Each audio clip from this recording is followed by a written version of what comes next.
because ati nama sana miti isa dubbadheera. Ati mucaa waaqayyooti, ati kan tilaaltu ija kee waaqayyo irraa kaawwatte, waaqa oduwwaa yoo amante, waaqa wattis yoo of kennite, ati waa'ee mataa keetti yoo ilaalte guddinni akkasitti jiru. Kanarraa gaafa qabu ati yeroo hundumaa dukkanni yoo dhufe si yaaddessu inni dukkana ibsa waan ta'eef. Caamsaan yoo dhufe si yaaddessu caamsaa keessatti yoo karoorsa waan ta'eef. Wanti nama sodaachisu haalli abiddillee yoo ka'e isin sodaachisu ati waaqayyo isa abidda keessatti qabbana namaaf ta'utu si wajjin jira waan ta'eef. Kanaaf egaa haalaan hundooftamti gaafa namatti kan sitti barbaade.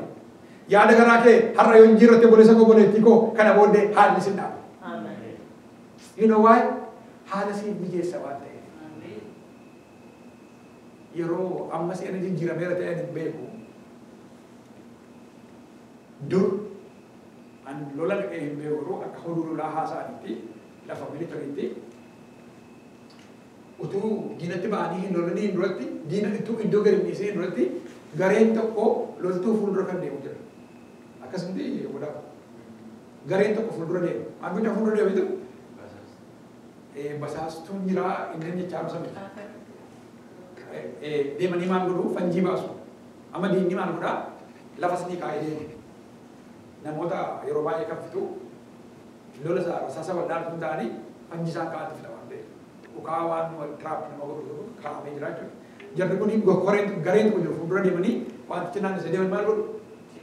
Isee sana awwaalamti keessaa funaananii baasu jechuudha. Isa booddee sasina maariifaa algabaa algaantu ta'e ramoon taane maaliifi sololii keessa deemuu danda'a kalaqee waaqayyoo fayyadamu.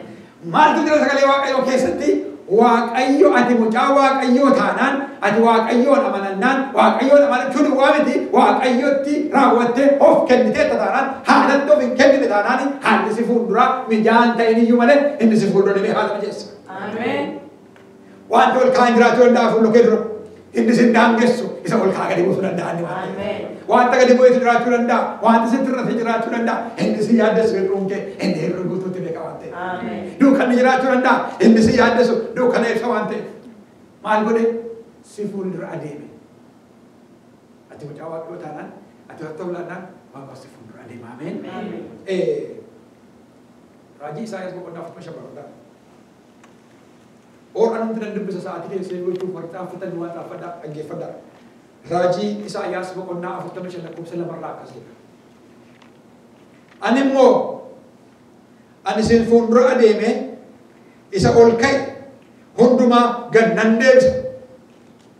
Balbaloota sibiila boorrajjii irraa hojjetaman nan caccabsa. Danqaraa sibiilaa nan hurreessa. Ina dhaggeeffadhaa. Matsaafni isaan dhaggeeffadhaa. Danqaraa sibiilaa nan cabsa jenne.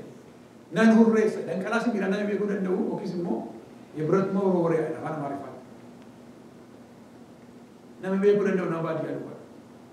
Balbala biyya kanaa fiilmii irraa gadi ta'etu hundi guddaa cabsanii galan inni nattaa saboodde margoota waan tokkoo fuudhanii waa wali cabsanii keessatti tume balbala baadiyyaa akka itti gochuu hin danda'amu.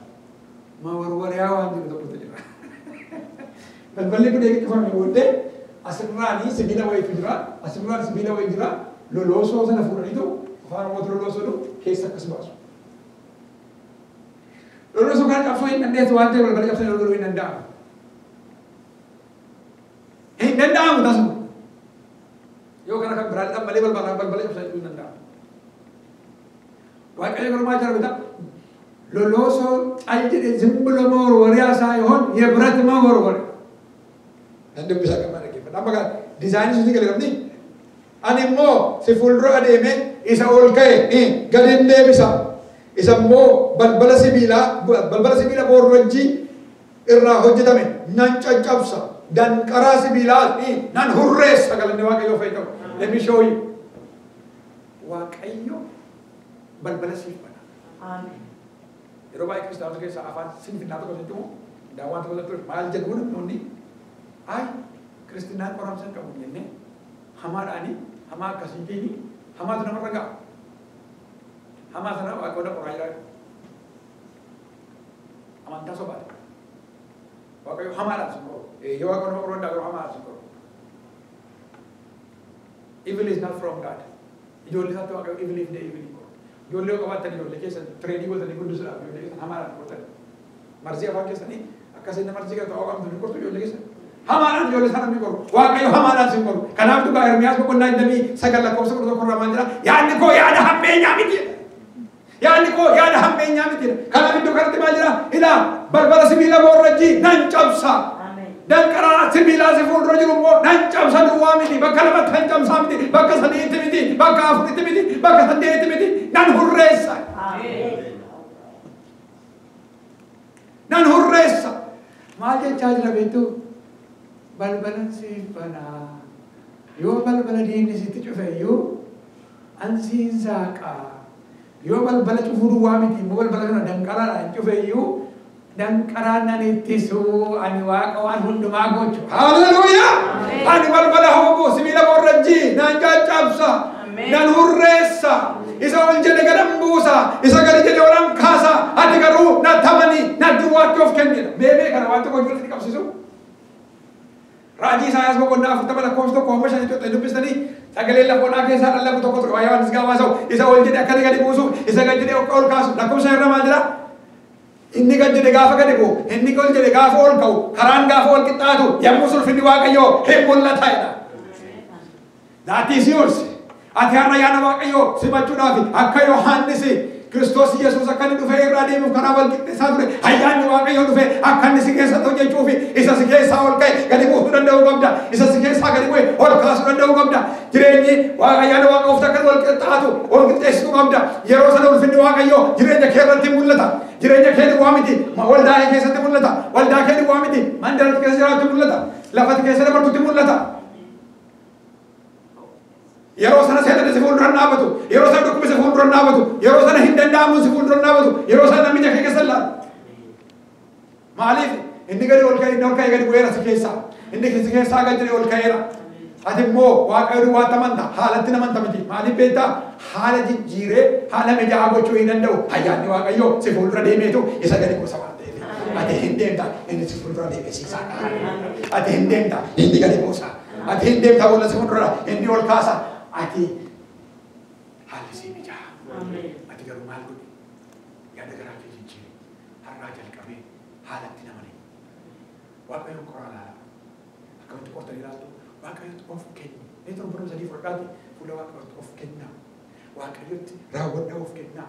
Cubbuu keessan dhiisaa qalbiitti diddiiradhaa itti hin deebinaa. Kana gaafa gootu ayyaanni Waaqayyoo si keessatti argama. Wanta hin taane yeroo inni ta'u agarta.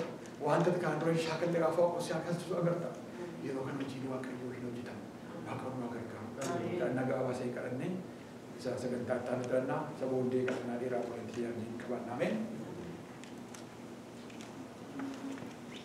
Haleluuyaa. Kanaaf kadhannaa gabaabaa duwwaan si dubbisiin kadhannis maanni kadhannaa kan biin dirannaa kadhannaa. Inni kunis maanni ilaa yaa Waaqayyoo amma ammaatti biyya keessatti eeyyee amanuu sitti nan amanan ture. Garuu si duwwaatti nama name haalatti nama nan ture. Jecha namaatti nama ture. Boleessa konboleettii koo nama madaa baay'eetis keessa jira. Madaa baay'ee kan baattanis keessa jirtan jirtu. Hiriyaan kee kan si arrabse. Haala namaatiin kan qabamte. Namni maqaa kan sirra kaa'e. Namni jireenya kee kan tilmaame. Namni jireenya kee kan gadi qabe. Namni jireenya kee akka dhagaa godhee awwaalee kan qabe. Har'a awwaala diidee keessaa baata. Har'a awwaala diidee keessaa baata. Awwaala kana keessaa si baasa Waaqayyo. Har'a guyyaatti itti birmaduu baatudha. Birmaduun akka waaqessin Waaqayyo Kiristoos Yesuus birmaduu baasa jedhamee kadhaamee jiru. Waaqayyo har'a kana keessaa diigee si baasa. Kana booddee haalli namaas hin qabin. Ati Waaqayyo duwwaatti amani. Kanaaf Waaqayyoon akka jenna yaa Waaqayyo ani jireenya koo keessatti si duwwaatti kun taane haala tamanaan ture. Si duwwaatti kun taane qabeenya koo tamanaan ture. Daawwitii haalatti waan inni godhe tarii immoo namoo hin moonu jedheetu loltuu lakkaa'e. Macaafa Saamu'eel boqonnaa 24 ilaalus macaafa Saamu'eel lammaffaa boqonnaa 24 ilaaltani yeroo itti daawwiti jeneraala isaa waamee lola kanatti ba'uudhaaf loltuu hammam qabna hin moonu jedhee gaafa lakkaa'u agaru. Ilaa sirriitti dhaggeeffadhaa. Afurri Waaqayyoon fi naannaa isaa jira malee lama korra jiru kun. Ilaa daawwiti namuu ammoo hin mo'u jedhee gaafachuun iyyuu isa barbaachisu ture maaliif beektaa inni mo'uu danda'u Waaqayyo isaa wajjin hin jira waan ta'eef. Inni haala mo'icha mootichaa isaa mijeesse waaqayyo tiksituu horii keessaa fuudhee mootii kan isa godhe isaa wajjin utuu jiru yeroo hundumaa kan isaa mootii ta'ee tuu beeku hin moonu kottaan manaa lakkaa jedhe isa waan ta'ee beektu har'a kanaaf yaa waaqayyo naa ta'a moo hin ta'u bilaa boleessa koo hin ta'a moo hin ta'u maali yaa waaqayyo rakkoo asumatti raawwate maali yaa waaqayyo filaanii ati naaf kennite kanuma namoota gargaara jennaan ati na gargaaru dide nama diddiboos nan dhabe nama harka na qabus nan dhabe nama na gargaaru nan dhabe firan dhabe namni yoo dhaggeeffatu kan jettu misiraachoo har'a waaqayyo kana hawwaala kana keessaa si baasa hawwaala kanarraa si diiga hawwaala kana keessaa si baasa illaa kana booddee jireenyi kee akka kanaan duraa hin ta'u yaa waaqayyo naa dhiisi qalbiin jira lafa lafa kana boleessa koo qalbiin jira boleettee qalbiin jira yaa waaqayyo naa dhiisi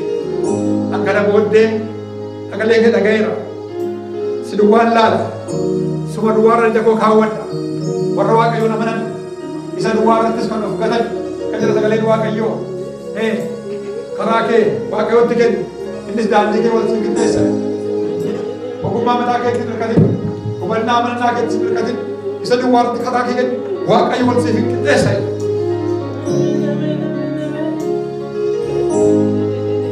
mee faarfannaa tokko qalbii majijjiirrannaatti kan nu geessu waa'ee bara kana kan nu yaachisuutti nama keessa godha tuttuqa. Barichoo baay'ee ulfaata abdiin laatu moocha jaata sigigaanni keessa buunee bineensi bakkee nu nyaata harka kee nu jaala gaabii yaa Yesuus furii namoota yaa Yesuus hiikaa namoota yaa Yesuus michuu namoota yaa Yesuus abbaa namoota barichoo baay'ee ulfaata abdiin laatu moocha jaata sigigaanni keessa buunee bineensi baraa nu nyaata harka kee nu jaala gaabii yaa Yesuus hiikaa namoota yaa Yesuus furii namoota yaa Yesuus abbaa namoota yaa Yesuus hiikaa namoota. Barichi ulfaataadha obboloota koo bara kana keessatti ufaa ilaaluu laphee keenyaa hiikkannu eenyutti illee dallannee qabamnee yoo jiraanne as keessaa yerootti waliif nu haa ta'u mee kottaa nam tokko as keessaa wal qabee jiraannaan humni waaqayyoon hojjetu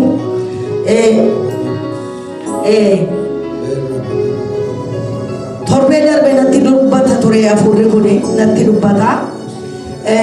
Nama tokkoon nan gaafadhe ati abaluu wajjin waliin dubbistu jedheen gaafadhe maaliif akkas naan jettanii jennaan nan kolfee dhiise maaliif waaqayyo jaalalaan jedheen ameen jaalala otoo wal jibbitu otoo wal madeessitu waldaa dhagdataanaan badiisa obboloota koo firdii du'aa ofitti fidaa jirra firdii jireenyaa miti. Kanaafi mee as keessaa kan waliin dubbisne allaphee keessa walitti gadde duruunfadhaan nuti keessan yoo jiraattan harka keessan gara waaqayyootti sin arga malee raajii dibooraa miti waaqayyootu sin arga waaqayyoo sin argeera waaqayyoof tolettanii ajajamtan taanaan ofirratti arguu dandeessu an nama waaqayyoo dhootee kana hin hojjeta waaqayyo kanaaf guddatee miti dubbichi garuu dallansuu walii qabdu wal dubbisaan jirtanii quban barbaada gara waaqayyooti. Nama tokko argeera nama lama argeera hafeera namni hafee jira lakki nam tokko harka kee baasi.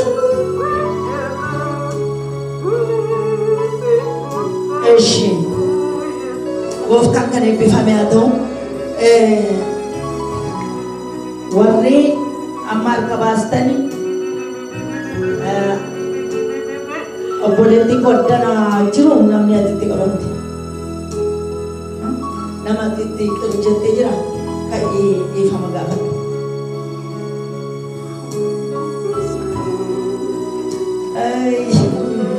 Gooftaa bilishaame.